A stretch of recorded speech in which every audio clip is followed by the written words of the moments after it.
Okay, let's have a seat and get going here. It's about 5 minutes before the city council comes up on the screen. I see a lot of faces that weren't here 2 weeks ago, so Happy New Year and thanks for coming and joining us this week. Let me give you an idea, or this evening, let me give you an idea of what this is going to look like tonight. 2 weeks ago when we came in here, we didn't have any idea what it was going to look like. And so now we have a little bit better idea of what it's going to look like. So what's going to happen, the city council meeting will come on live here in a minute, and we will watch that as it goes. They reporting from the hospital. They will they will then go through, I think, to read the minutes. They do some of that stuff. So at about 10 minutes in, then they will begin taking the testimony from those who signed up on Zoom. Now, I know there's people telling me they signed up and got their request in by 3 today, which was the deadline. I've talked to at least 3 people. Didn't Jen, you signed? Okay, so we've had at least 3 people who signed up who are not on the list, not on the agenda from the city. So we're not sure how that's going to go. I'm thinking maybe they typed up the agenda at 2 and these last 3 went in at 2:30 or something. I have no idea. But right now it's Annette and myself and then Mr. O'Reilly, who's going to be at his, wherever he's located. If you did sign up and you end up, they do call your name, I have gotten permission from them to use this common computer right here. So you will be able to sit in front of this computer down here, the one on the table right there, and it's got my Whataburger cup on it now, and they will turn that on. I let them know that there would be some of us here that would be using a common computer. So if they call your name, and you did sign up, but you're not on the agenda like Jen, Jeanette, and Angela, and Kimberly too. So there's 4, so we don't know why.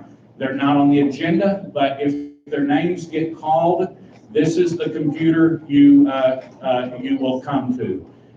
Then after that public testimony, there are going to be 2 things. They're going to be talking about their upcoming their legislative priorities for the city. And I'm going to be testifying on some of that just a little bit. Their legislative priorities for the city are basically to take more of your voice away, to give them more power, to give them the ability to raise more of your taxes without asking your permission.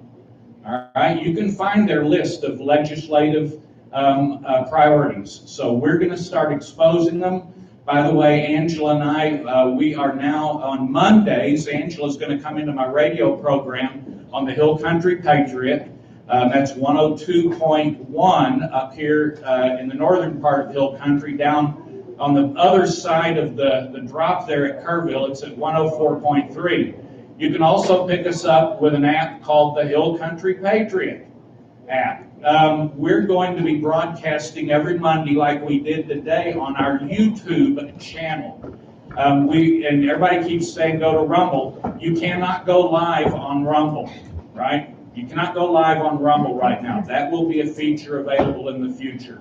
Until that gets set up, we're going to stay on YouTube until they kick us off of YouTube, since it's affiliated with Google, and we all got kicked off of Facebook. So we're going to stay up on YouTube until Rumble goes live. So thank you for everybody who's telling me to go Rumble. I've gotten the message. We're there. We have an account.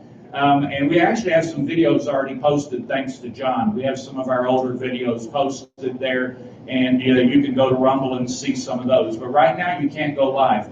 By the way, those of you who brought signs, I'll be testifying on that computer, and it would be perfect for you to stand here with your signs. All right? So you can put right here. That camera is on that. It's not this camera, it's the camera on that laptop there. But please bring the signs. And if anybody else gets to testify live via Zoom, if that list gets updated, then we will, then this is where you'll go, is to this computer right over here. So I would like to start us with a prayer, if you don't mind. Heavenly Father, thank you so much for bringing us all safely here. We're united in a purpose. We're standing up for our natural rights. We're standing up for our God-given rights to do business as we choose to do business, to affiliate with the people we choose to affiliate with. Please watch over us. Please put the words in our mouth. I need your help every day putting the words in my mouth. Help our people tonight, those who are going to testify. Help us with your guidance. Put the words in our mouth. That's all we're asking for. And keep us safe on our drive home. And it's in Christ's name we pray. Amen. And I don't know if y'all heard, but they opened the house today with a prayer. And at the end, the Democrat pastor said amen, and then he said a women. Now, if you don't know any Greek or Latin, the word amen has nothing to do with that. So we're going to turn on the city council meeting now.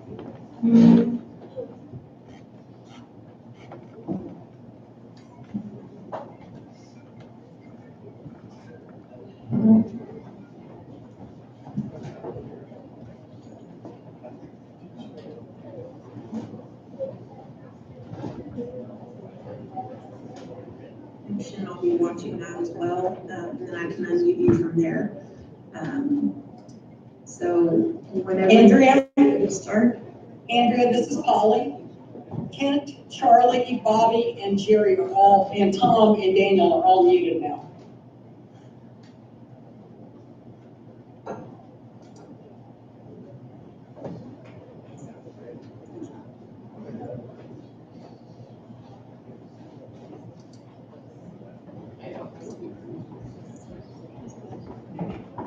Okay, I'm back, thank you. Okay, we still need Tom, Jerry, Kent, and Daniel. Feedback. Okay, I'm gonna be.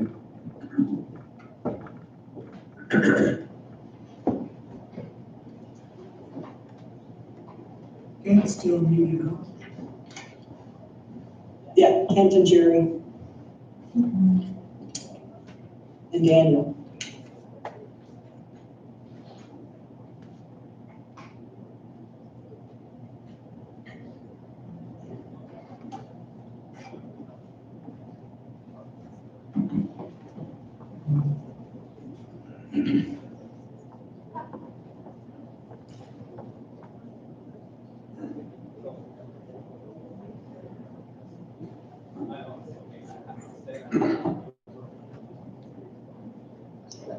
Jerry, come up for me.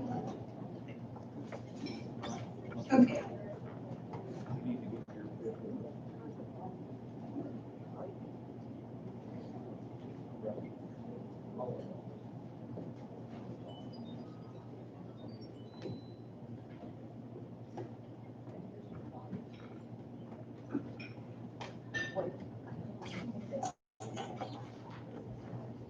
Hi, Polly. Hey, Jerry. Let me know when we're ready. We're ready. We're go. Thank you, I'm gonna call the meeting to order. I have, 6:04. Would we, have a roll call to establish quorum, Shelley?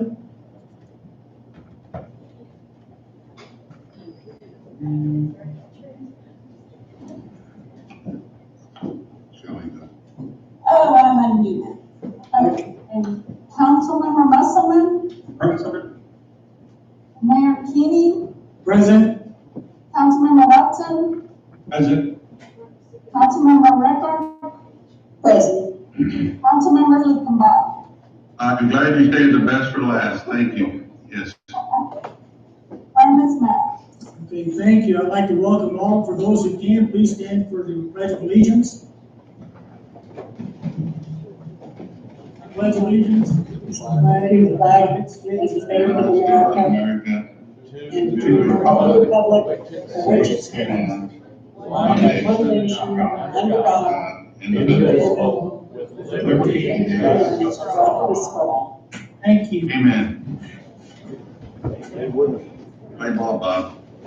Okay, I'd like to get an update from Lynn Bizzle, Fire Chief, on COVID-19.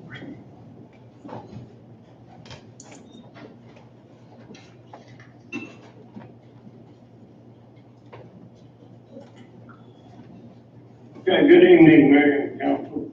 I wanted to take an opportunity this evening to go over the COVID numbers real quick. In the state of Texas, again, the virus is in 254 counties.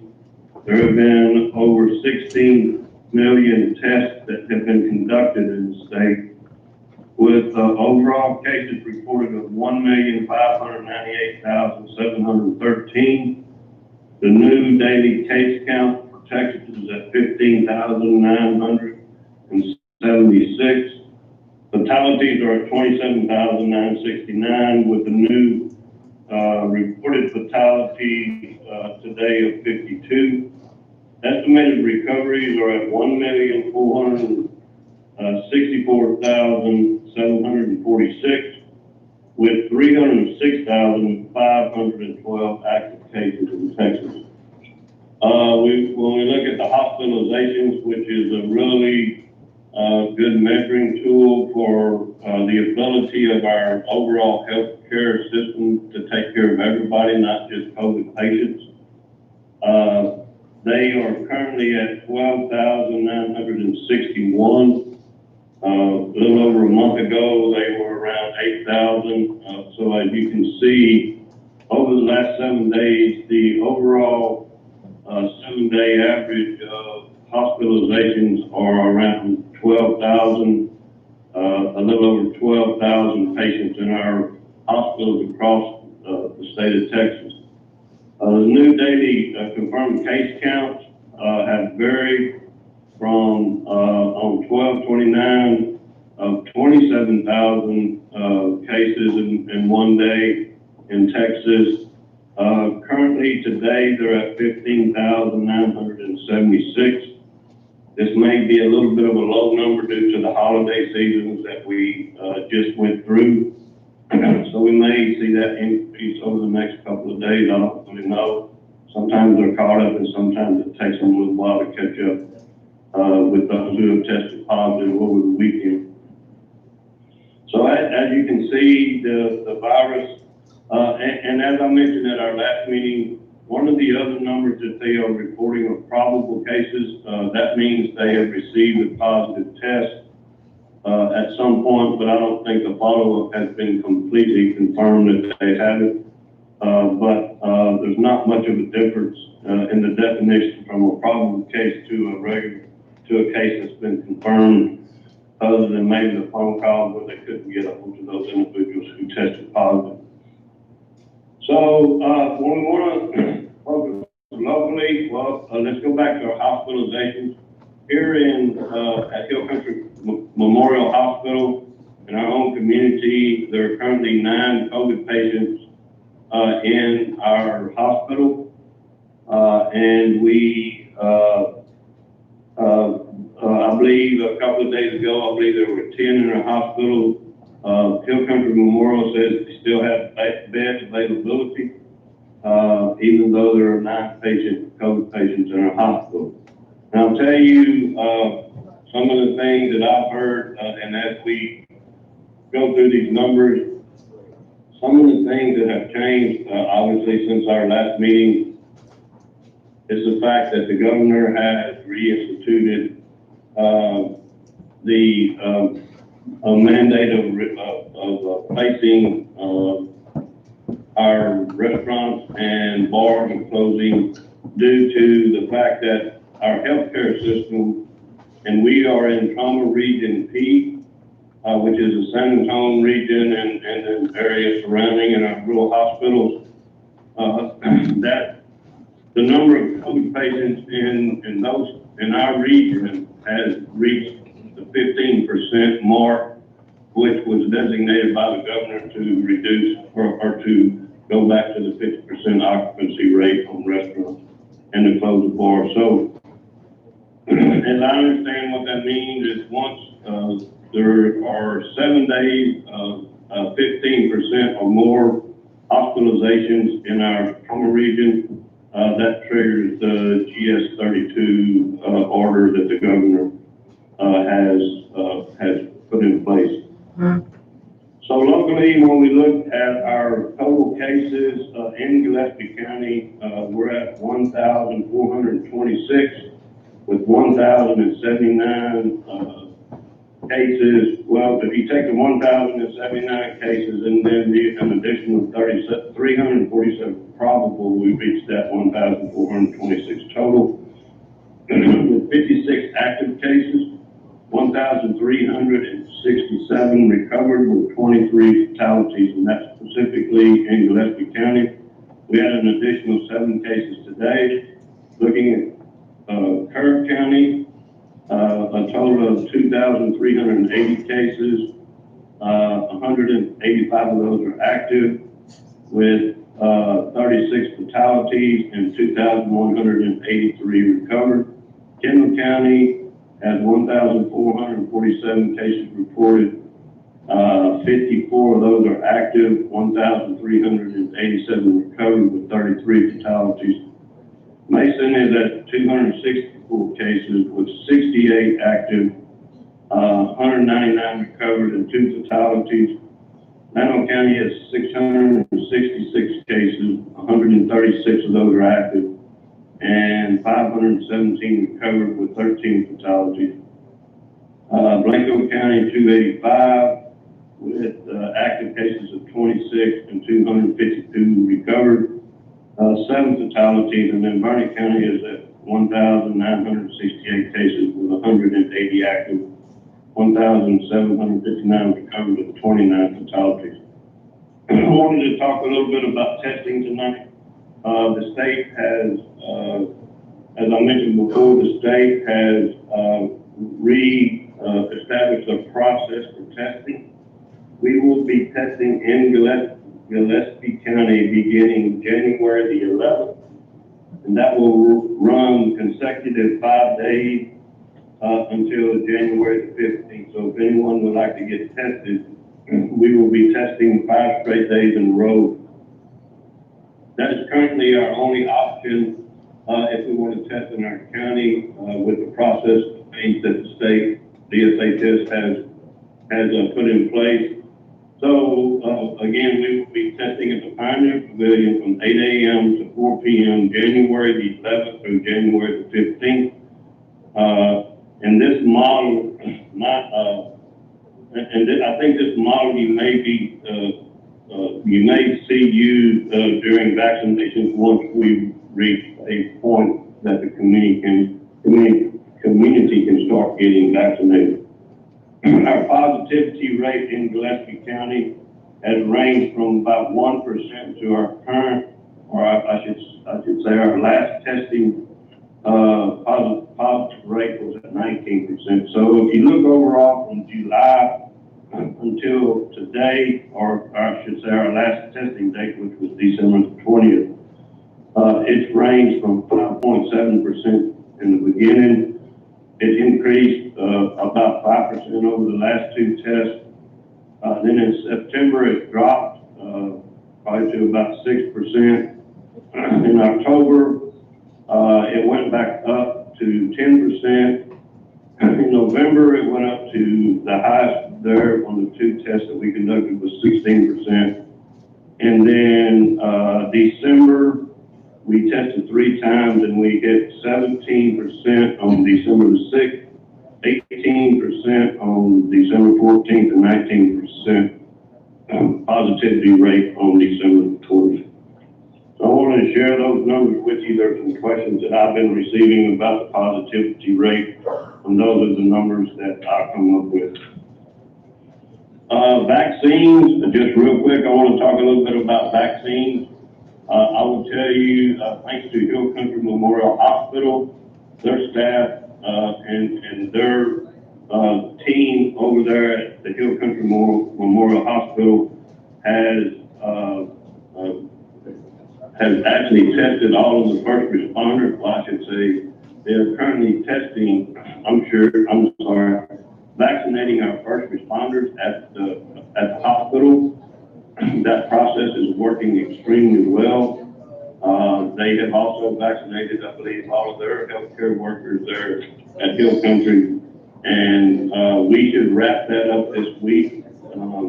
We still have some additional tests some additional vaccines that need to be given to a few more of our first responders, including our police officers, from those who actually want to get the vaccine.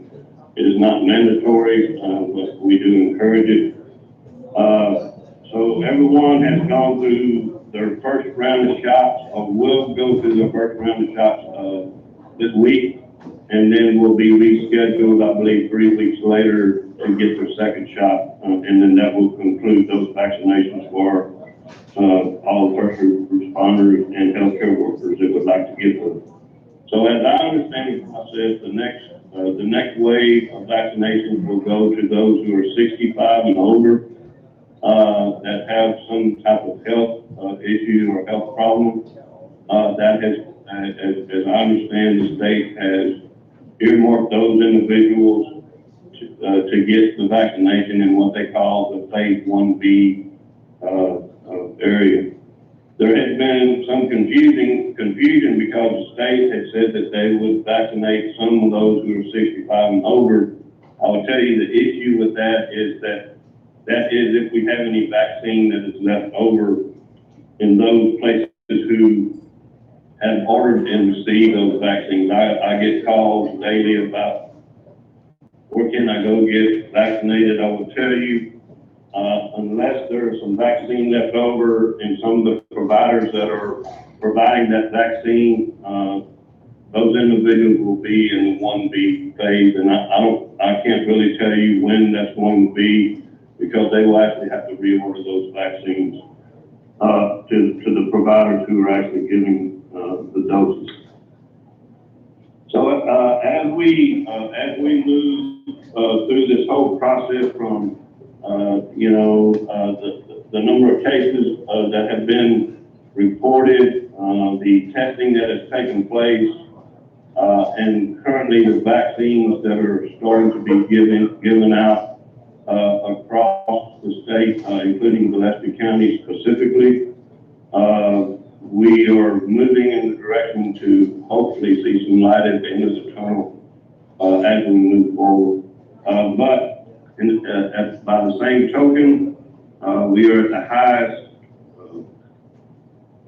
the highest reported cases daily than we have since this pandemic started. And I don't really see that changing unless we continue to wear our masks, we social distance and do the things that we've done in the past. It is truly the right thing to do, in my opinion, to keep others from getting the virus from those who may or may not, who may have that virus and spread that throughout our community. So that concludes my report. I'll be happy to answer any questions the council or mayor may have. Thank you, Chief. Any questions, concerns? Yes, yes, Go ahead, Molly, go ahead, you're first. okay. Chief, how are we tracking the, number of vaccinations that we're receiving and how those are being utilized, and what's our utilization rate on the vaccines that we're getting? It seems like we do a lot of tracking on testing, but it would sure be nice if we could do some good tracking on the vaccine ratios, like how many doses are we getting in total, how many have already been dispensed, how many are left? Okay, that is really that's a really important for those who have actually received the vaccine to date. So in other words, as an example, I will give HEB, I think they got 100 doses of the vaccine. They have already used those up on the healthcare workers for the phase 1. Hill Country Memorial, I believe, got 700 doses. And then that, once they give a vaccine, that vaccine is placed into a database that the state has, that the state health services has. That information is placed in the vaccine and it's tracked. But to answer, if I understand your question, right, those who actually receive those vaccines are tracking how many they have given and then how many may potentially be left over, if any. That is how they track. Because there are specific providers that can only get this vaccine, and they have to keep track of that. So in other words, what I was told that if any vaccine is left over, they would go to the 65 and older, or to the, I guess I should say the phase 1B group to start vaccinating them. So I don't think I phrased my question where you can understand me. What I'm probably particularly interested in is there any reporting that will be available out of the state health department database that gives us the overall level of vaccination in our community as we progress? The answer to that is yes. Okay, is that something you can get and report to us in the future? Yes, ma'am. Okay, thank you. I guess in sort of piggybacking off of Polly, so what organizations in town are receiving vaccine? That'd be HCM, some of the pharmacies, HEB. So the question I have is how many doses of vaccine are coming into the community, and how many doses have been administered? I cannot answer that question right now, but I will research that and find out. I know that all the pharmacies are on board with this, but see, I don't have any idea personally, and maybe I can get it through the state and we have we have a weekly conference call, which we will have tomorrow with all the providers that are providing the vaccines. And we try to get a report from them each week as to how many they have received, if any. And in some cases, this was last week. In some cases, some of those providers had not even received their allotted amount yet, and some had. So I won't really know that until after our meeting tomorrow, and I will ask during that meeting if that can be provided. Okay, and because I think one of the issues in the community is nobody knows how many doses of vaccine have come in and have been administered, and this leads to a question of, is there vaccine sitting on the shelf that's not being distributed?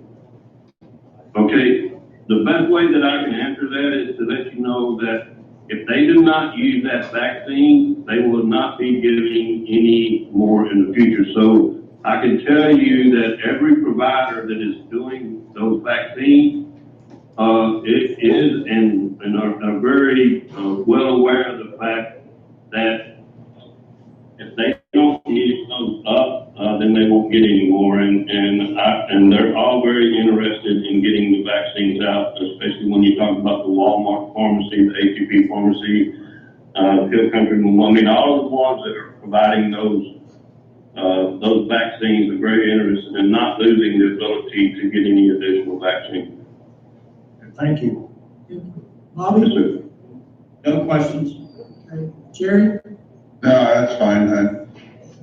I only have one question, Lynn. Is there any cost associated with getting the vaccination? The best way that I can answer that right now is in some cases, no. In other cases, some providers are allowed to have an administrative fee attached to giving the vaccine. So I can tell you in some cases there will be no charge, and in some cases there may be an administrative charge, the way that I understand. Thank you. Yes, sir. Okay, moving on. Employee recognitions, Ken? Good evening, happy New Year, Mayor and council members. I have only two employee recognitions this evening. First off, I had a recognition for our sanitation employees, Miguel Contreras. And this was an email I received from Walt Kemp, who lives on Tanglewood Drive here in Fredericksburg. Mr. Kemp said that he wanted to compliment one of our drivers. He said this morning he put out his trash and later discovered a small sack which he had missed. He walked out and the driver was already dumping his trash. The driver waved him to come to toss the sack in the container which he was lowering. Mr. Kemp said he waved the driver to go on, and the driver stopped and urged him to let him take the trash, the extra sack of trash. He says, I was really impressed with his accommodating attitude, with a friendly smile and a cold rain. Wallace Kemp. So we get quite a few compliments on our sanitation employees. It seems like they're always going out of the way to take care of our customers. So I wanted to share that note with you, Mayor and council members. The other recognition I wanted to give is to Lee Foyge and the members of the Census Committee that met last year to encourage community involvement in the census to try to increase our participation rate. Today I received this real nice note from the Census Bureau, you can see here, and I'll just read it to you. It says, Census Bureau, thank you. The U.S. Census Bureau hereby recognizes the city of Fredericksburg as an invaluable member of the 2020 Census Community Partnership and Engagement Program. We appreciate the efforts you made in making the partnership program a success and helping to achieve a successful 2020 census. So once again, Lee Foyge coordinated that effort. She had some community volunteers that helped get the word out. We had a real good participation rate. So I wanted to recognize Lee in that committee. Mayor, that's all I have for this evening. Thank you, Ken. We'll move on to public comment. I have one written comment that was submitted by Tanya Benson. And then we have three folks who have signed up to visit with us verbally: Annette Bennett, Matt Long, and Timothy Riley. I will take them in which the order I received them on my email today. You have 3 minutes. I don't see the clock. Is the clock available for us to see? I don't see it. Yes, Russell. Okay, there it is. Thank you very much. You'll have a countdown clock. Eric from the city staff will let us know when you're down to 1 minute. The first person to speak would be Annette Bennett.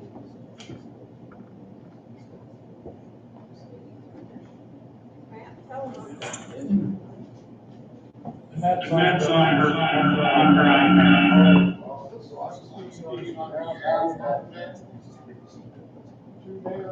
City Council. March, popular refrain is understandable. However, we have learned more about science. He's changed to the science. I don't understand how in good conscience you can continue to mass mandate scientific data shows no evidence that protective mass mandates are correlated with the reduced stress on violence. A report done by RationalBrothers.com and reported in New York Times on December 22nd, 2020 found that in states with a mandate in effect, there was an average of 27 cases per 100,000 people per day. States didn't have a statewide rate, including states that never had a mandate, coupled with a period of time mass states didn't have a mandate, there was an average of 17 cases per 100,000 people per day. In other words, protective mass mandates have a poor track record so far in fighting the coronavirus. States have been in place to produce an average of 10 more reported infections of 100,000 people per day. States without mandates. Here is your science. So I would suggest that you are not following science. The Constitution or the will of your citizens is requiring masks or operating under local disaster management. Mayor, I would ask that you do not extend the mask mandate or the declaration of local disaster. By not extending the mask mandate, it would certainly follow that the city stop all collection of data, sending letters to businesses and referrals to TPAC and the health department. Mayor, hold your promise made during your run for office.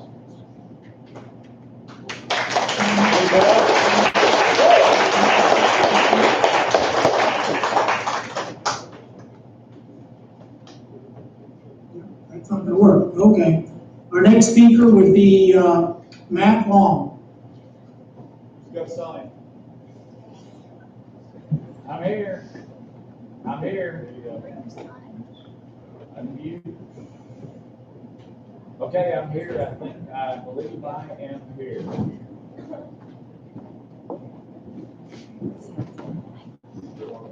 All right, start my video. There we go. All right. Okay, my name's Matt Long. I live on Beachy Boulevard and have been a citizen in Gillespie County for 21 years here in a couple of weeks.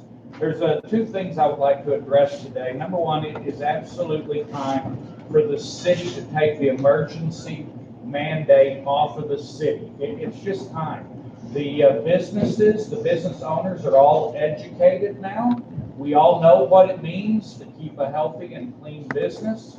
I believe most of the customers who are coming up and down Main Street, they also can choose whether or not to go into a business. They can look, and if it feels unsafe, they have the ability as grown-ups, as adults, to choose not to enter a business, a restaurant, or a bar. And so this is a matter of freedom, a matter of personal responsibilities. People should be able to make their own calls on whether to open their business and how to open them. It is not the government's job to take care of our health. It's the government's job to secure our rights. And right now you're trampling our rights. I also want to talk about the fact that you're still taking phone calls on your tattletale tool. And part of that, you could solve that real easily when someone calls the city to report somebody to tattletale. You answer the phone and you speak very nicely and you nod and say, yes, yes, thank you, thank you. And then you say, after they're done, and you're very polite, you say, we appreciate your phone call. You hang up, and that's it. You don't need to have meetings. You don't need to turn anybody in. You just be polite to whoever called, and you move on and let the rest of, let folks do their business. All right, so here we go. I noticed that you're going to be speaking about your legislative priorities today, and I downloaded a copy of the draft of your 8 legislative priorities. And just in a quick look down over them, in a nutshell, all of these, the majority of these legislative priorities want to give you more power to the city and take power away from the citizens. You want to take more citizens' money without getting their permission. That would be, let's see, number 8, and that would be number 4. And so your legislative priorities they're concerned to the citizens because they don't keep the citizens in mind.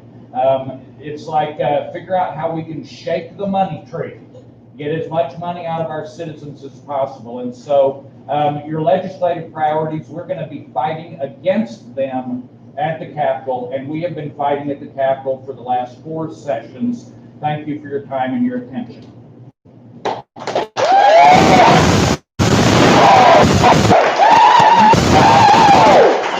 Easy, right?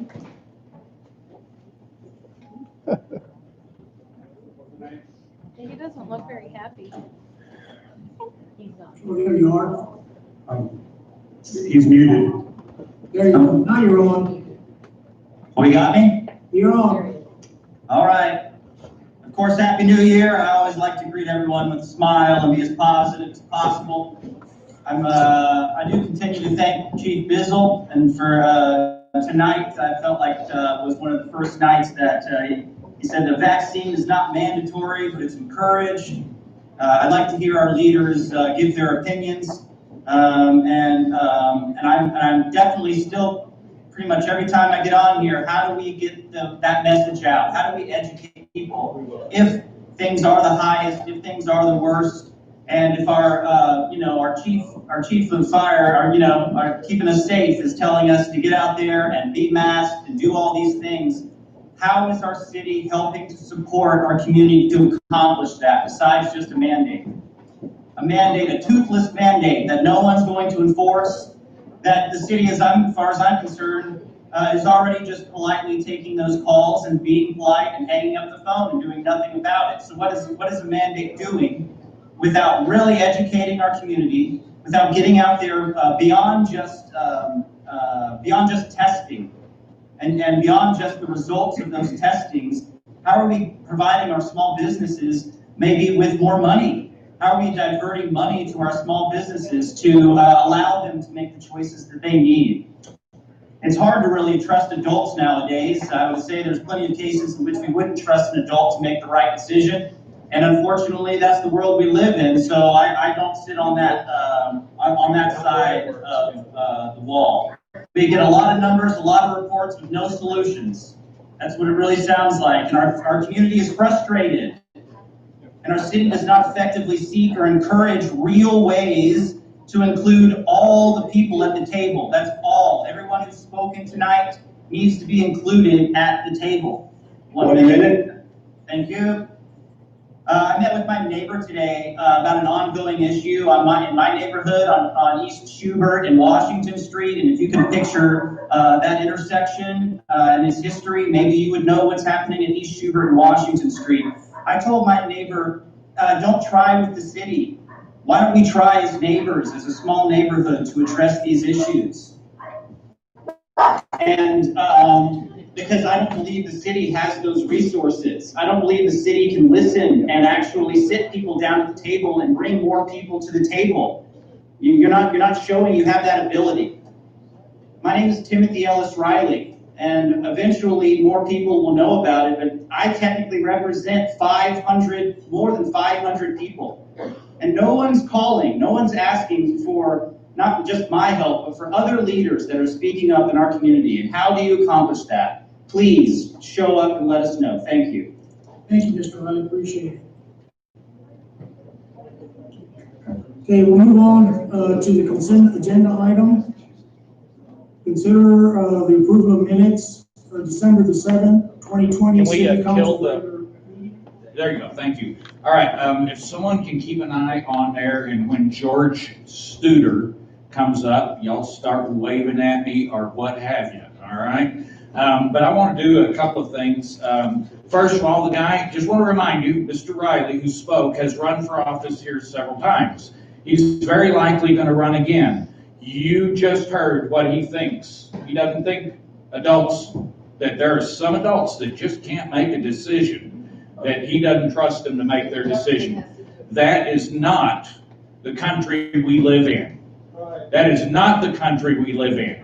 Unless you're developmentally disabled, right, and an adult, I think that's the only time it's where we as a society say for someone who is developmentally disabled, that we say, okay, someone needs to make decisions for this person.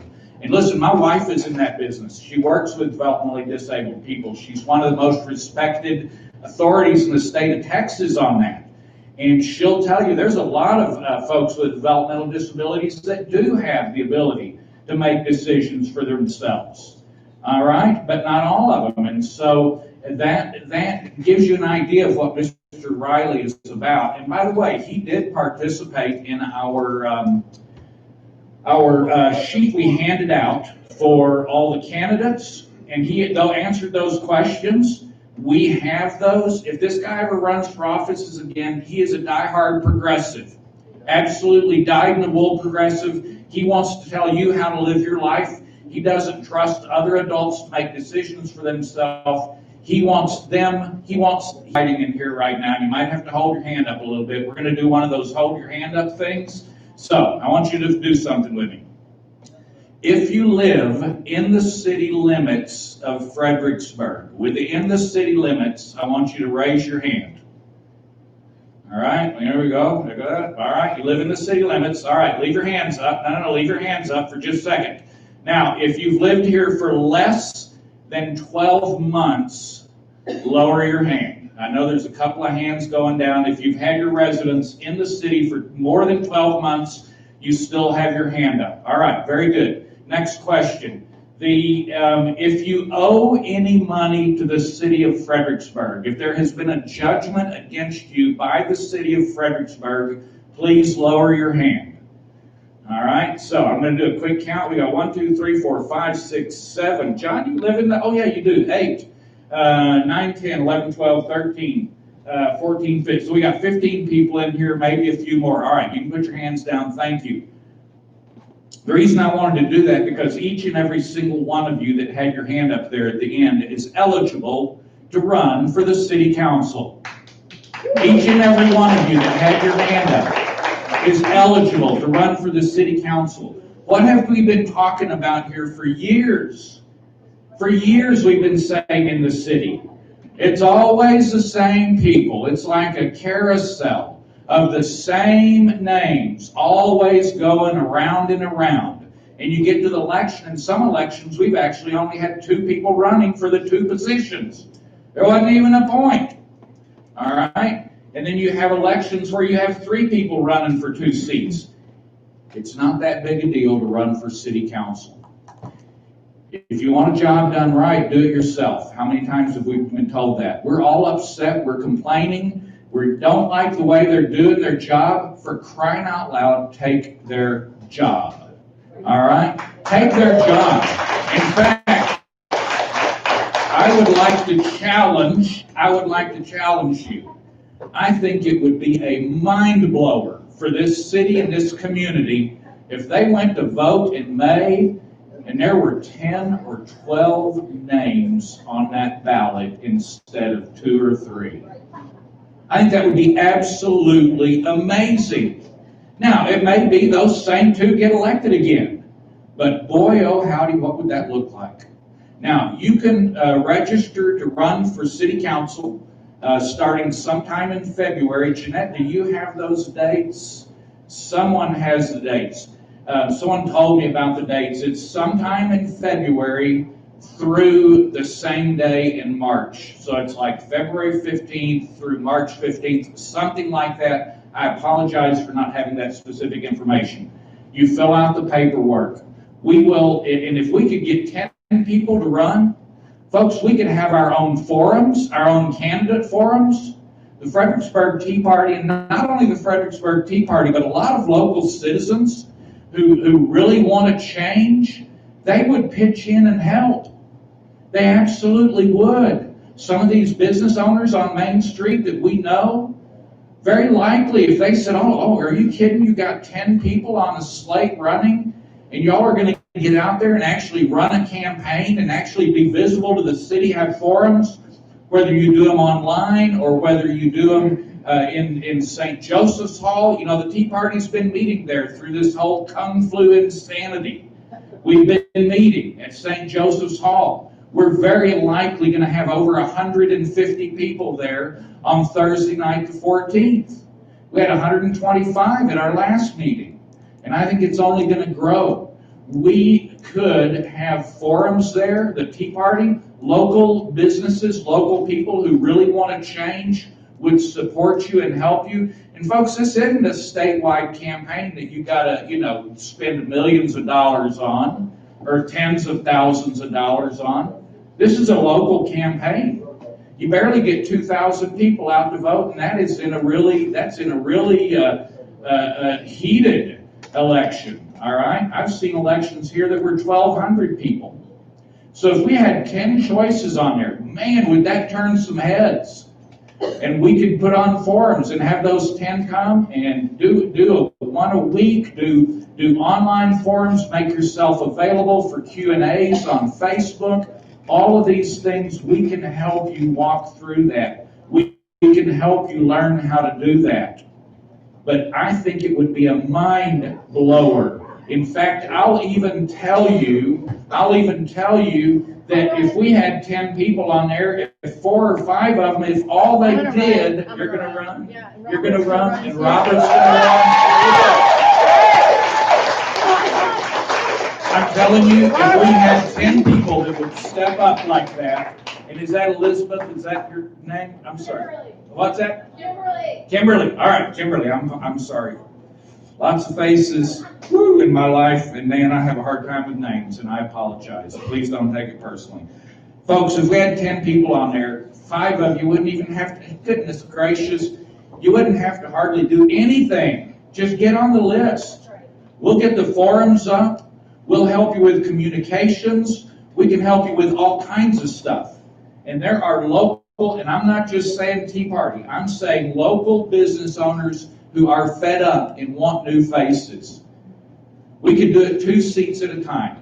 And we saw in here we have 15 eligible people in this room. You're motivated enough to come down here. You were motivated enough to come down here 2 weeks ago. All right, we've got 2 people, Robert and Kimberly now. Folks, they need 8 more friends. We'll get you all the details. All right, see, I'm seeing finger pointing. Folks, if you're watching this, you know what these guys are doing. And they don't get paid a fortune. And I'm pretty sure all those people have day jobs. All right? We all have day jobs. But it's time to give the citizens of Fredericksburg a voice. And I think the timing is perfect because there are so many angry people right now in this town. I saw another business is all boarded up and papered up the window, the barbecue joint on the corner of Milam and Main. I don't know if anybody knows are they going to open up her again or not. I don't pass that very intersect. They're closed. They moved. Okay. I don't know how many. The Bloomin' Handler closed up. Got a for sale sign in the front yard. I bought flowers there for years. I don't know what they've done. Their phone's disconnected. I went in there to get my anniversary flowers at the last minute. That was not a good move. My wife recognizes HEB flowers. All right. Angela, take the mic. No. Oh, what? No? Okay. January 13th to February 12th to file. I was way off by a month. January 13th through February 12th to file. That is starting next Wednesday. Wednesday's the 13th. The Tuesday we're going to be in, Tuesday we're going to be up at the Capitol. That's the 12th, and so Wednesday's the 13th. Thursday is our meeting. Our Tea Party meeting will be at St. Joseph's Hall. Our guests this time are going to be Texas Values, and we do a lot of work with them on legislation during the session. Not sure who they're going to send, but whoever they send, it will be good. So January 13th through February 12th is the time to sign up to run for office, and just let us know. Let me know, let Angela know, let Jeanette, one of us in our group here, let us know. We will begin immediately working with you and helping you out on that. And so I want you to think about that real seriously. You know, it's a 2-year gig, right? You don't like it in 2 years? Don't run again. All right? But I think it would be awesome to show this city and this community that we don't have to play this merry-go-round anymore. We got George? No, I thought Nope. it was, but it's All right. somebody else.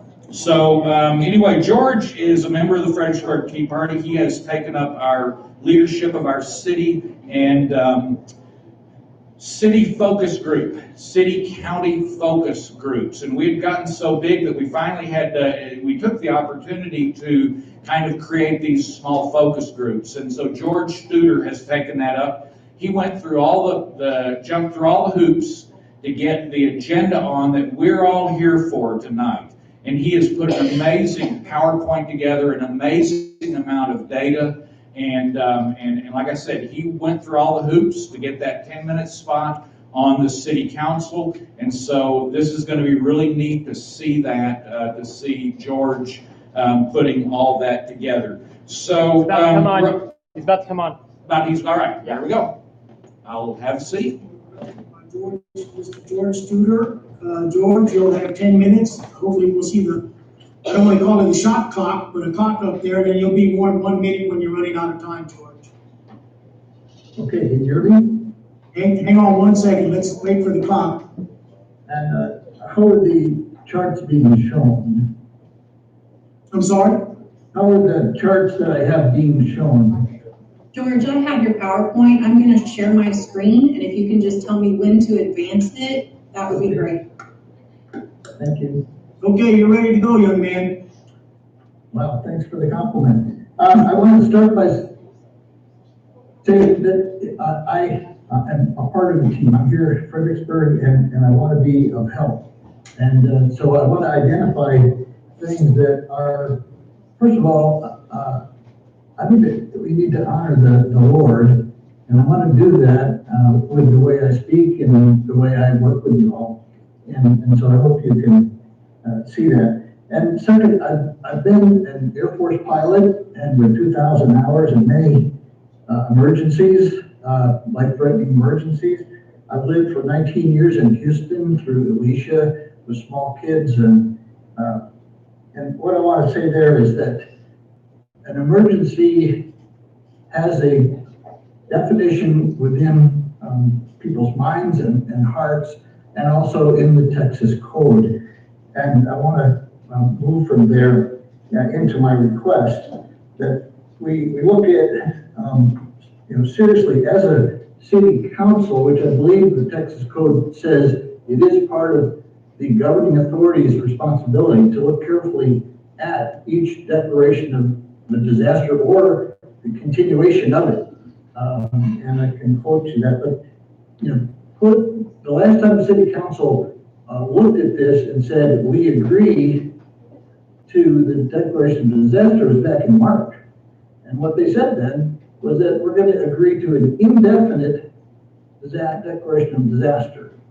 Whereas the city code says you're supposed to really look at this as an emergency, something that's come up, and according to the emergency plan and the, as I've studied it, the emergency management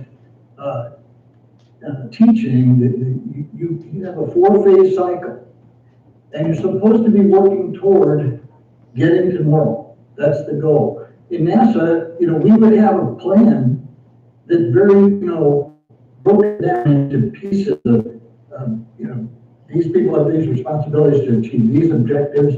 These are the metrics we want to use to get to that goal. And what I think maybe what we're hearing from the public and what Timothy Riley was saying is that, it's part of the city council's responsibility to come up with a plan to get through this emergency and recognize when it's over and declare victory. And so my goal here is to rescind that declaration of state of disaster and the mask mandate. I'm not saying that a plan to get back to normal in that. And normal might mean establishing a hands-off policy instead of mandates that puts the guidelines in there and keeps up the guidelines and advice and everything we do to help the community make wise decisions, much like you'd have with another communicable disease. And so the next chart, Ollie, there's a few things, think back as mayor, what we were thinking about, before the November election, and most of the mayor, well, all of the mayor candidates were saying, yep, we would get rid of the mask mandate. Of course, everything was looking better at the time, but the intention was there to move off of the mask mandate. I looked also at what the emergency management plan contains on the website. Well, first, that was the one that's on the website is June 2017, so we're pretty far behind there. But I looked online at a reference called the Library Municipcode.com, and the last time that the emergency management plan was updated was January 24th, 2020. So that's an indication that we're really not taking this need for masks or or the declaration of disaster really seriously, and it is a city council responsibility to have an emergency management plan. And yeah, I did talk to Justin Calhoun, to get behind it and figure out what that plan is. That leads to, the emergency plan leads to a state of normality.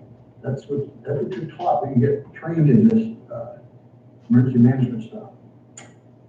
And that allows for freedom of choice, like Nat Long was saying. We declared a disaster back in March. If we haven't learned how to handle as individuals, as businesses, if we haven't learned how to handle this condition, I don't know, I just don't see the driver to keep calling it an emergency. And I think, as a community, if we do allow independent thoughts on there, the pro-mask and the anti-mask opponents will be less divided. Now, let's go to the local disaster. There is a disaster definition in Texas Government Code that kicks off emergency action.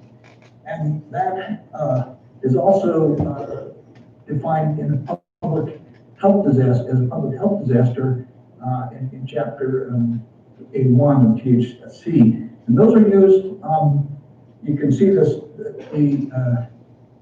I'll go back if you would. Yeah. So you can see that the declaration of disaster in Texas Code 418 is meant to be short-term, and that it requires the consent of the governing body, that is in our case city council, and for it to continue beyond 7 days. Well, we've only done that once. And, I don't understand how we can justify the words that were used in the March 23rd resolution here that said that we're consenting to the continuation of the disaster declaration indefinitely. That's like saying, we've got indefinite emergency.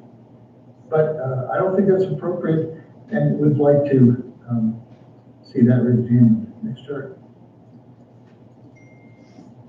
So probably next chart, yeah. So this is just my thoughts about what you could replace a mandate with that's more welcoming, more, it's more hands-off and respectful for the community and the businesses and those that come visit. Next chart. So we'll go into the backup chart, page 5.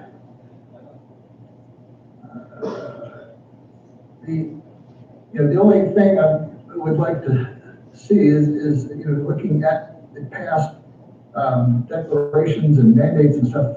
There's a lot of this examination was done way back in the summertime, and it's time to look at it again, I think, and not just keep extending. So we have an opportunity to decide about taking management authority in city council that is a counterbalance to a mandate. So next chart.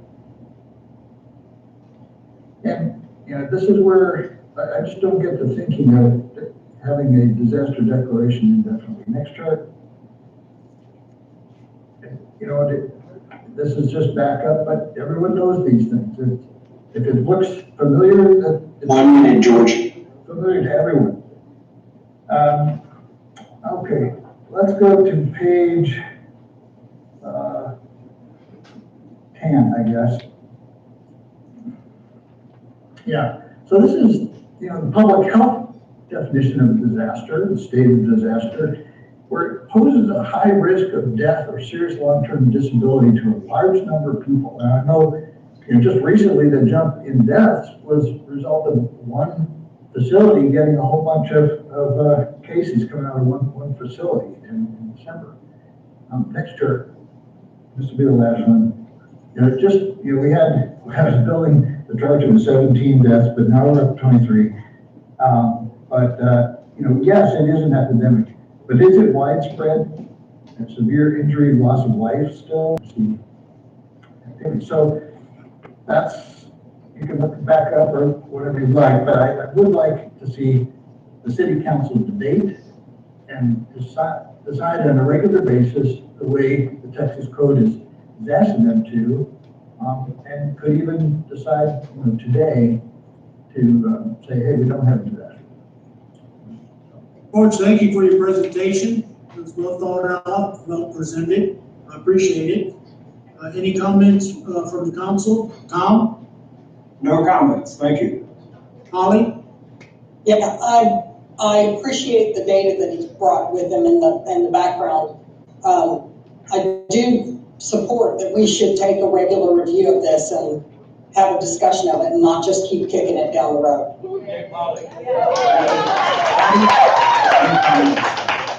Jerry?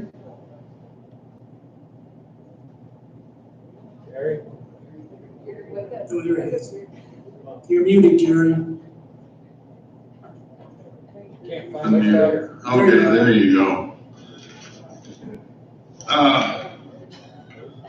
We can respond, right? Yes.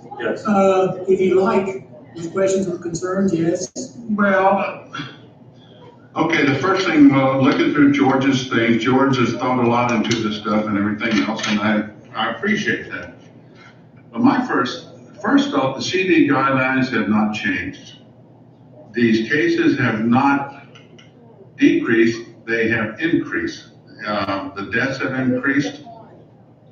And one thing, the mayor said, he didn't, let me take a breath. He didn't see how the mandate could be enforced, but would support it. I support it also.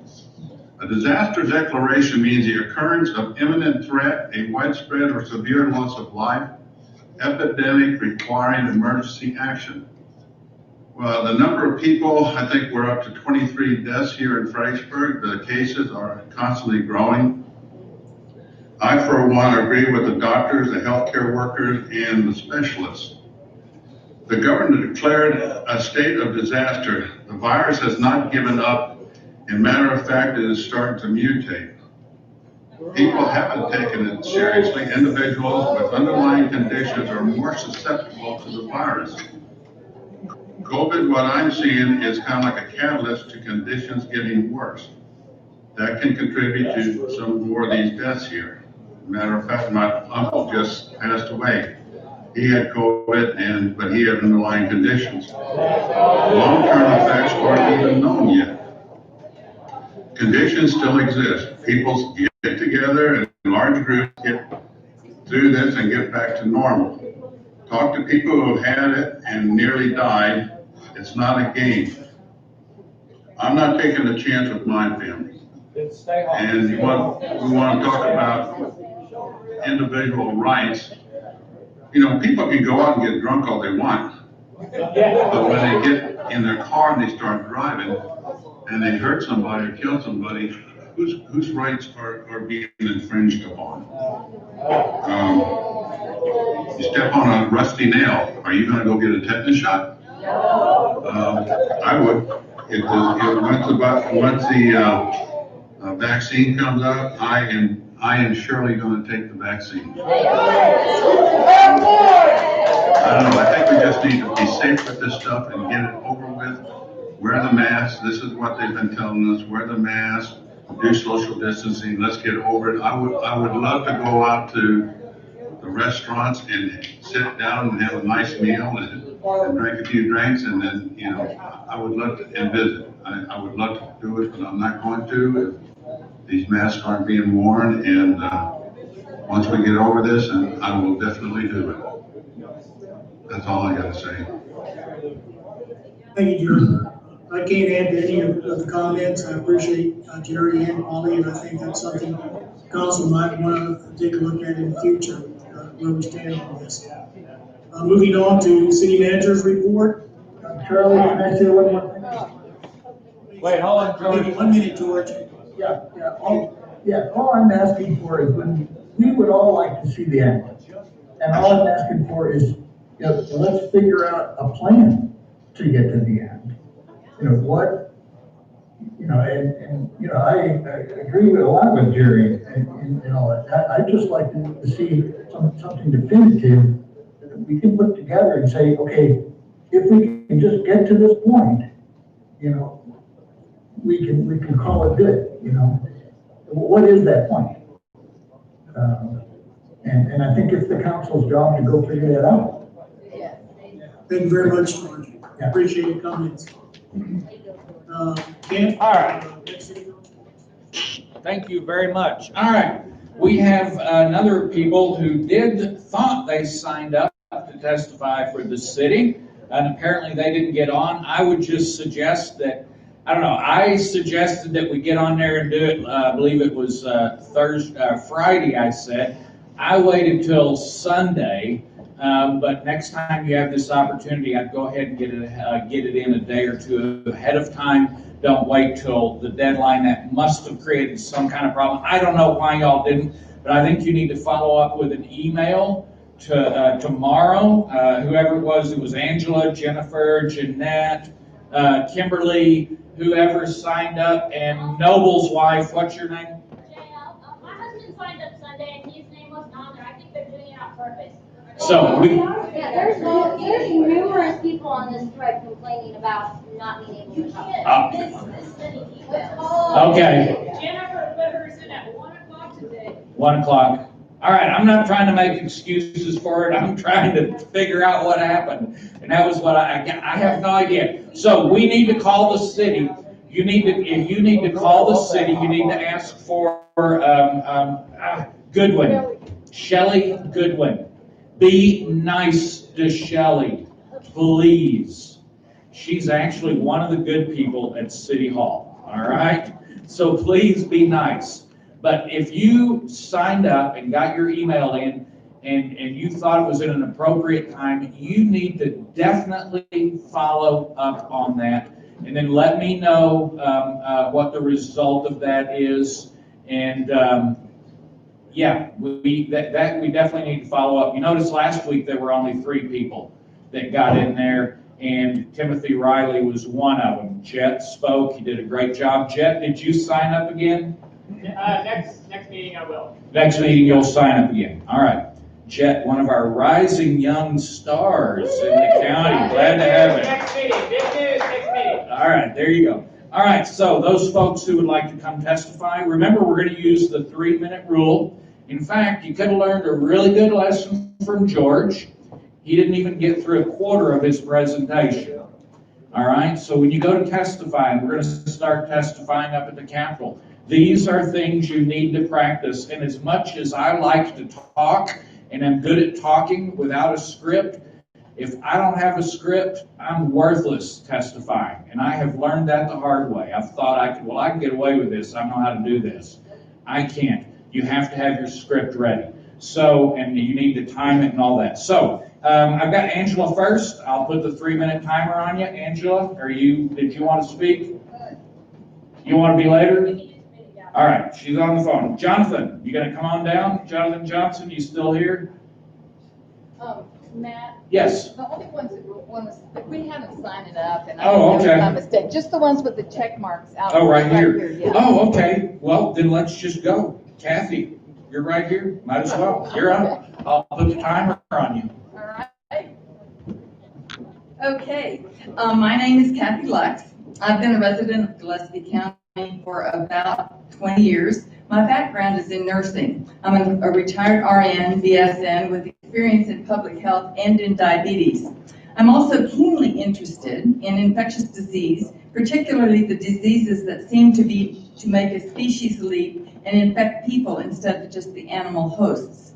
This would include COVID-19. Tonight, as I have on 2 other occasions, I speak in favor of lifting the mandates and restoring the city and county to normal activity, not new normal activity.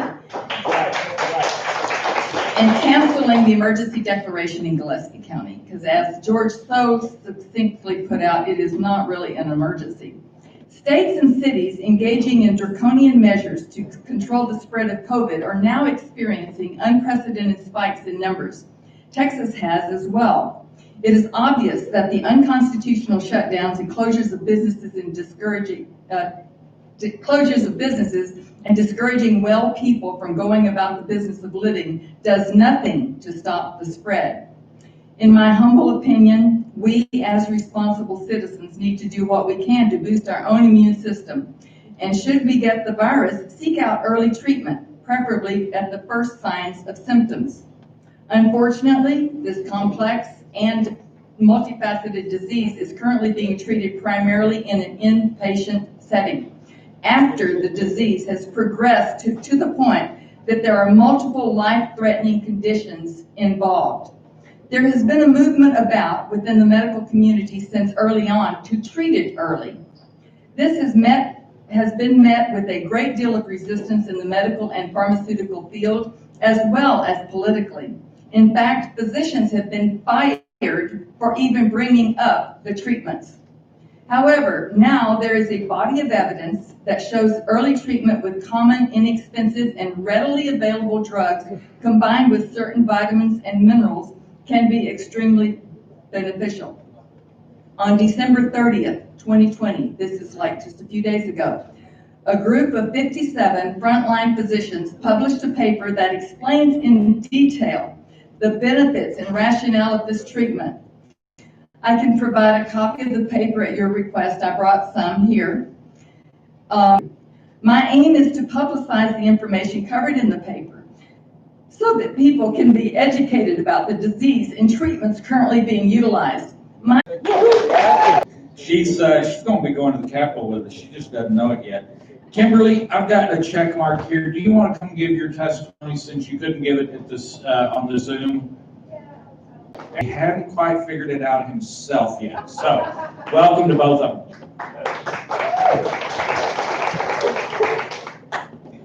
Hi again, guys. So my speech was, of course, directed to City Council, and I did email them, and it went through, but, mysteriously, they just lose emails now. I guess that's convenient. COVID, yeah. One of them looked like maybe he needs to get a COVID test, I don't know. Anyways, Mr. Studer did a great presentation. I actually reviewed it before he presented it tonight, and I do agree with what Matt was saying. There was probably a lot that was lost there to the city, and it seems like a lot of them have already made their position pretty clear on this. I think it's up to us to unite by just basically not following these mandates. By us just going out in public and not wearing a mask tells them exactly how we feel. We will not comply. We should encourage our friends and neighbors and educate them that they also don't feel that they should have to comply just because they see others wearing a mask. If they don't want to, they should not. Of course, we shouldn't tattle on others. I don't know why people would anyway. I think it's just tourists. But yeah, their job is not to keep us safe. And I think a lot of people think that the government's job is to keep people safe. And I'm not really sure why of that either. But it's not. They don't have a right to tell us what to do. We can decide what to do for ourselves. They just instituted these new policies and they went over the numbers. For a 15% hospitalization rate, we have 9 people in the hospital. So we're putting more mandates on people because 9, unfortunately, are hospitalized here. This is insane. This is completely insane. So I think we just need to continue to get the word out and gather more and more and more people together because the time will come when we can face them again. And the more people we have to face them, the better. So thank you guys. Good job. All right, so let's see. I have Mary Boldy. Come on down, Mary. Mary, testify. Oh, you didn't sign. You don't want to speak? All right, that's fine. That's good. Okay, someone else put your name. Cord, did you want to say something? Cord Switzer, well-respected businessman. He's been around for a long time, and I have a lot of respect for this man. Cord, thank you. First, my name's Cord Switzer. My question is, what are we doing at the county level? Because we're talking to the city, seems to be on a regular basis, but it's the county judge and the county sheriff that have full power. So last Tuesday, when the change came out, I spoke with the county judge for 13 minutes and basically found out that if you look at the minutes from last city council meeting, it showed that as of the county, the site said that we had 1 hospital bed. I challenged the judge. Let's go walk to the hospital. Are now 70 people hooked on drugs, alcohol, and our smoke. Homeless people who live in very unsanitary, overlapping, very nasty conditions. Homeless people. Have you ever heard of a major outbreak? Absolutely. Have nothing to say. Oh, yeah, well, let's do that. All right, share your phone call with Keeney. Come on down here. Off of the Facebook, we are on MeWe now, and Fredericksburg Tea Party TX on YouTube. You can actually watch that on your smart TV at home, so you don't have to have a computer, blah, blah, blah. If you've got a smart TV, you can watch our meetings and stuff, and videos we're putting, they will be available on that YouTube channel. All right, tell us about your phone call. Well, I did write a letter didn't even know if I was going to make it here tonight. So I did write a letter, and I didn't bring it with me. But when I talked to Keeney, I just asked him, did he recall the campaign promise that he had made? And he began to tell me, and I know that he said this to other people, that he had to check with his deep state. Yeah, they want, but he did name the Chamber of Commerce, the CDB, and the hospital among his secret people. So I asked him separation. He paused. He finally got him, and I said, "Okay, Mayor Keeney, can you tell me in what branch the office of mayor is in?" He said, "I don't know." I mean, if he doesn't even know what branch of the government he's in, I don't know. He really didn't know much about the Constitution, the Texas Constitution, and what his authority is. He has no idea. I don't think anybody on the council has any idea what their constitutional authority is, and I don't think they know what they swore an oath to uphold. And I said, "Do you know what government is supposed to do?" And he said, "It's supposed to protect the people." I said, "Nope." And so I said, "No, the job of the government is to protect our rights. That's pretty simple, and that's pretty much it." And so he said, "Well, I want to thank you a whole lot for your opinion." And I said, "Ms. Mayor Keeney, I did not give you my opinion. I gave you facts." And he said, "Oh, well, then I'll try to remember that." So I don't think that, and he's digging in his heels, told me that he would, this was before he renewed the mandate, and he told me he did, and I challenged him on his campaign promise. And I said, "Do you really think anybody's gonna believe you when you tell them, oh, I changed my mind because I didn't know the status of COVID?" I mean, I said, we get it ad nauseum 24/7. So anyway, that was pretty much my conversation with him. Thank you.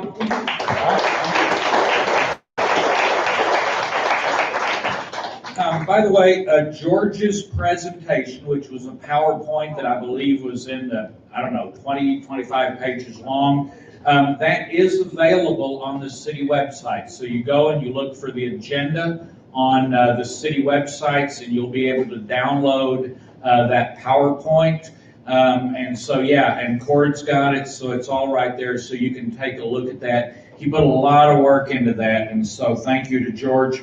Rosanna, come on down, please, Rosanna. Hey, Matt? Yeah. I also posted just his PowerPoint, not the rest of the agenda, in the comments on the Facebook comments. Okay, on Facebook comments, on whose Facebook? On the meeting for the city council. Oh, on the meeting for the city council, their Facebook. So there you go. All right. That's where you can find those notes posted, as well as the fbgtx.org, which I've become very familiar with that website. This is Rosanna. Hey y'all, good evening. My name is Rosanna Sosco. So my husband and I are the crazy people that put together the Trump rally on January 6th. That's this Wednesday. I realize it's kind of an inconvenient time. If you're working people, I get it. We work too, but we are lucky enough to own our business.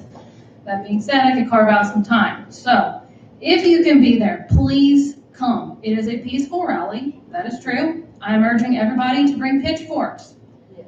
Okay. You're the one. I'm the one. Now, I came up with a pitchfork idea because, well, I'm a Scotch-Irish descendant of many patriots that, quite frankly, died to just have the idea of freedom. They didn't even get to experience it here in the United States.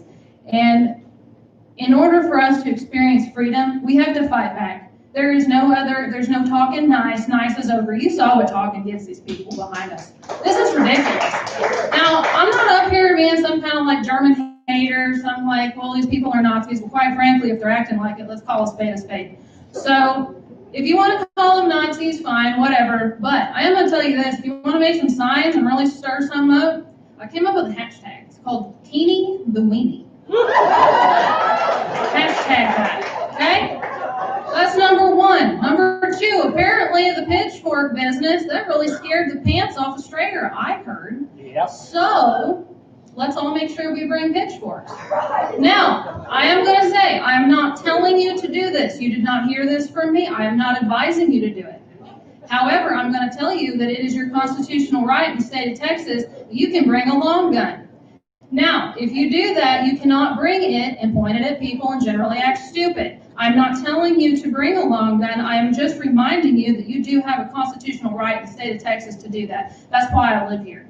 Now, if you'd like to know a little bit more about who in the heck I am, this girl in the pink jacket standing up here telling you let's come to a Trump rally, I moved here because I feel like I'm some kind of refugee from communism. Yes, I came from the C word. I'm sorry. Right off. I'm sorry. Okay, but I came here as quick as I could. And if it redeems me on any point, I am related to Davy Crockett. My dad's middle name's Crockett. Okay, so we'll go with that. I came back home. All right.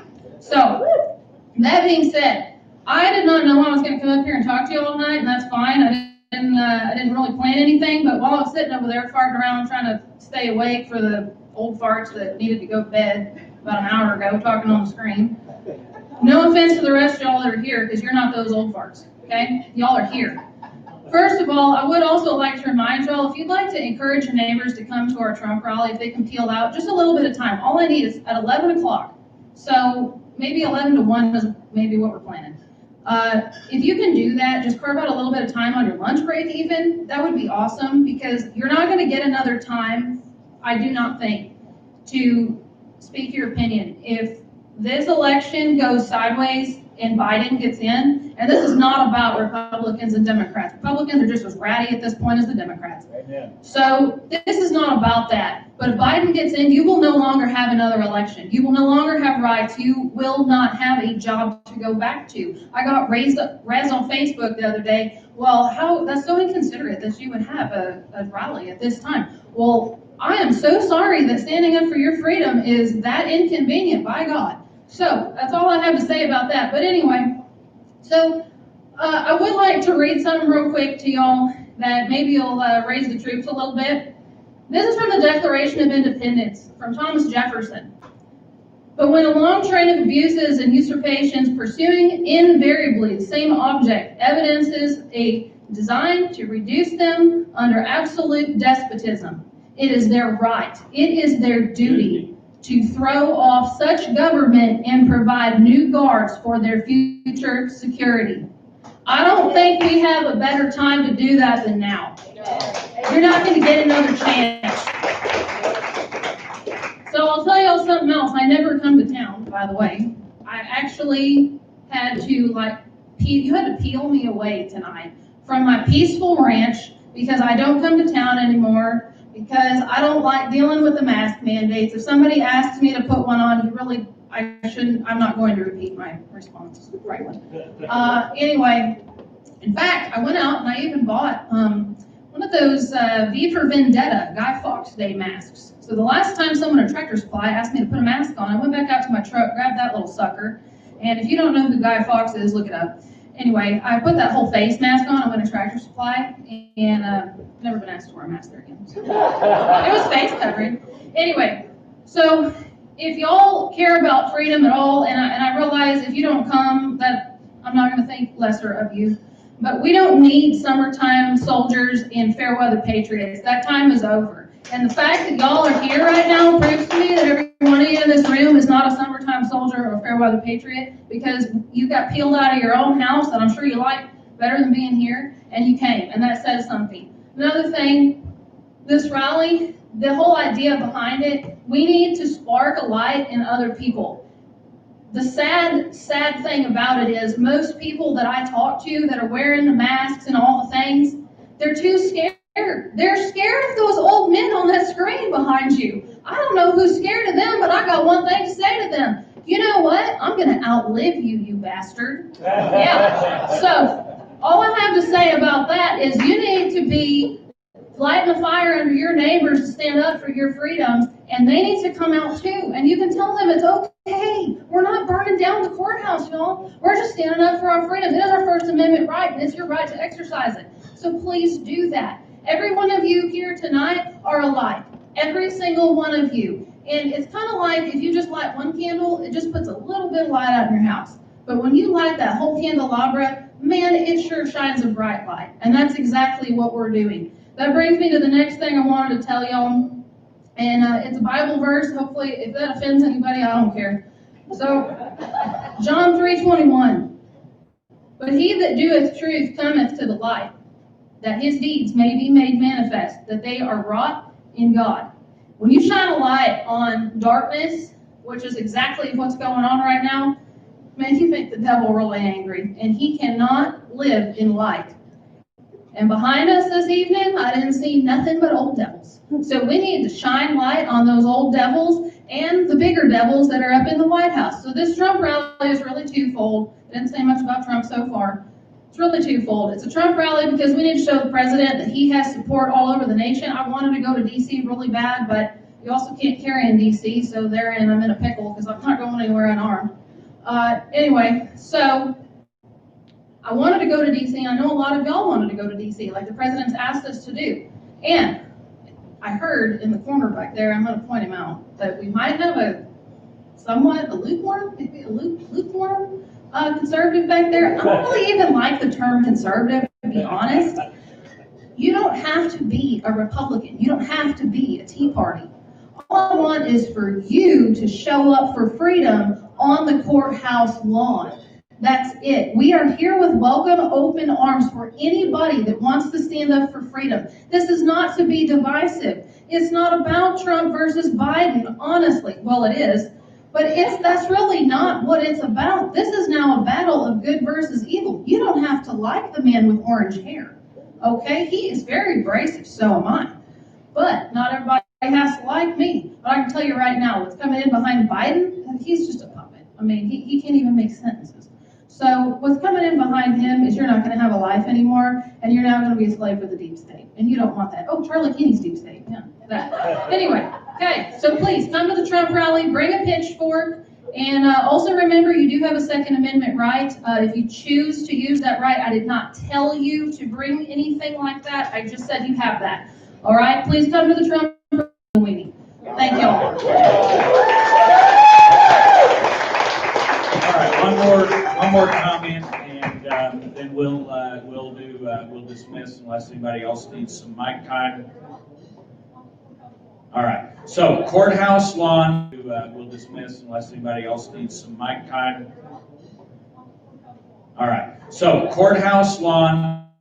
Now, we did not, this is interesting because I'm not sure any of us coordinated with Rosanna. We planned on having a get-together at the county courthouse at 11 this Wednesday. And then someone sent me a picture out of the paper. Did you put an ad in the paper about it or something? Or there was a story? I know someone from the deep state of the newspaper. People. Okay, all right. So there was something put in there. I thought, wow, that's interesting. And we actually gonna say, citizens need to go up to the county courthouse.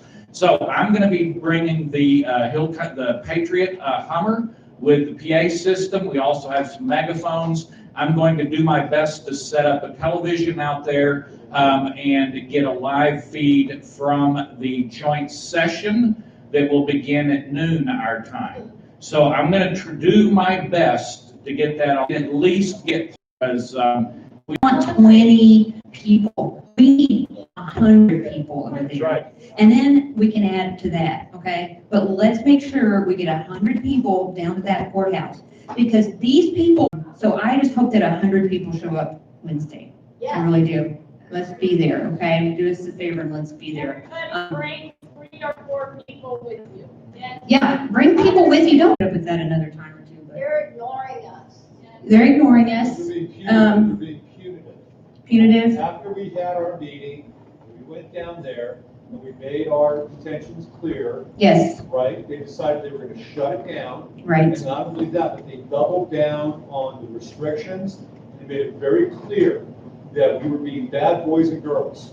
Right. They were being parental, they're punishing us. So instead of punishing Kent Myers for his bad behavior, we get the punishment. That's basically what happens. So hope you guys will show up Wednesday. We're excited about it. Yeah. Thanks. There you go. Good job, everybody. Shut the mic down. What do I have? I'm fixing to leave, but let me just say one thing. All right, come on up here. Therefore, they're going to fashion it in order that you will think the way that they want you to think. I have a program that's on internationally on the truth matters on the internet, and I do it every Monday night. But tonight, I took off to be here. And you will find that's the first declaration of secession. We pulled out of a country that no longer represented us and hadn't been for many years. You talk about coming from a line of patriots, so did I. And I've been in my family's been in Texas, and the South, and Mississippi. So I know about secession, and I know about what it takes. And one ragged man, barefooted, that has determination will stand that course. And he will stand the fight. It doesn't matter if the enemy is coming at him with fixed bayonets and good uniforms and full regiments. He will stand on that bank and pick up rocks and throw it. And I'll tell you, rocks hurts a lot worse in the head than a bayonet does. And besides, I got further throwing power than that bayonet. So I encourage y'all this. They run on one thing, fear. That's what they count on. That's what all communists have counted on. You call these Nazis if you want to, but they're right out of the book of communism. Bad boy on the block in order to raise up the Nazi party.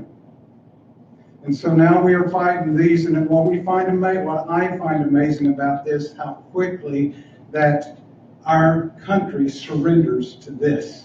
Right. Well, I'm telling you, when you talk deep state, the mayor has to call her deep state. Yes, they got to call their communist representative. Yeah, we have the president in there. I will tell you, he's going to take the oath of office on January 20th. He has won this thing, and has clearly won this thing, that if we are robbed of this right that we have, there is no United States, and on top of that, there is no world. We become a slave planet by this time next year. You're the patriots. We are the patriots. We fight it, and we will win. Understand this, we have already won it. What they're counting on is fear.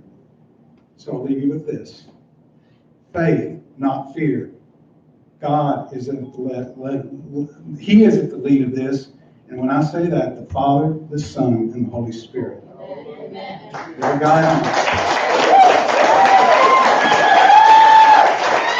All right, folks, I couldn't do a better job of closing that. Thanks for remembering. Oh, yeah.